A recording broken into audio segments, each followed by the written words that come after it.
One of the best ways to think about it is if you all have an idea, which you have, we're going to create a platform to educate our people. You're going to start off first with the idea of labor, you two, right? And we've got ideas. We're going to write them down. We're going to put a process together to now communicate those ideas. Great. So you start off in social media because it's free.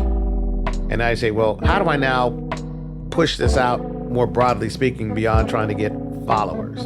And you may say, maybe I should buy some advertising. Where am I going to get this money? Okay. The vast majority of investment capital even today is still out of the debt markets. So unfortunately, 70% of our communities don't actually have a branch bank.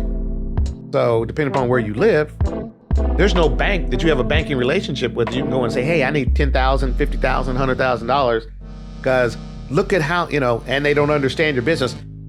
I've got 840,000 followers. And if I had $20,000, I could rent a studio, 5 times a month and get 1 million followers or 2 million followers. And by having 2 million followers, I can go get advertisers who will pay me to have access to, my people, right?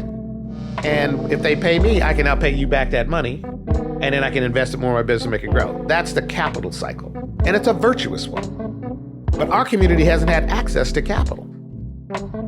The next phase of that is like some of the banks are like, well, there's no hard assets because your hard assets are your hard work. So I'm not going to lend you any money. I'm not sure you're credit worthy.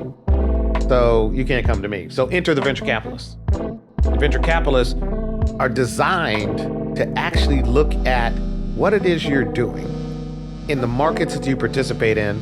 And if you have more capital, and in some cases know-how and resources, that they can hopefully bring to you because they've done this once or twice or 100 times in that industry. They can show you, yeah, take that $10,000, okay? Don't buy advertising. But what I want you to do is actually build a platform where you can do your own streaming. It's more efficient long-term and you make more money long-term. And so that's advice you might get from them. And here's $10,000. Now, they're not going to necessarily ask for an interest rate like the bank, paying, 4, 5, 6, 8, 10, now 12%, right? In interest. They're going to ask you for a percentage of the company. They say, and when you sell the company, you're not going to own 100%. You're going to own 100% minus how much they bought. That's venture capital, okay? Now, years later, you're now running a big platform. You got 20 million followers. You've got advertisers making $8, $10, $15 million a month in advertising revenues, and what you're not spending on your team and crew because you're going to give them all raises because they're phenomenal. You guys should, I'm giving a shout out to them. So y'all should be thanking me. Noted. Yeah. So, but don't be too greedy. No. But now you're at the point where you're making, 10, 30, 40, 50 million dollars in revenues, and now you're trying to manage your business, how profitable and expenses and all that.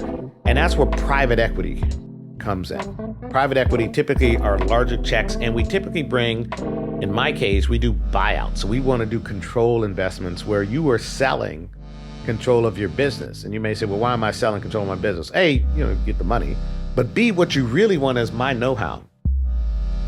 Why do founders come to us? Because we've done it so many times in enterprise software. I can bring, remember those best practices I was telling you? Here's how you run your product development organization more efficiently. Here's how you run your go-to-market system more efficiently. Here's how you do your contract administration more efficiently. Because you've never done that before, or you've done it, but you don't necessarily know the best way to do it.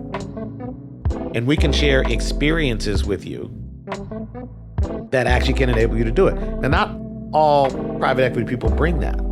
Some just bring the capital. And they say, I just want to own the business.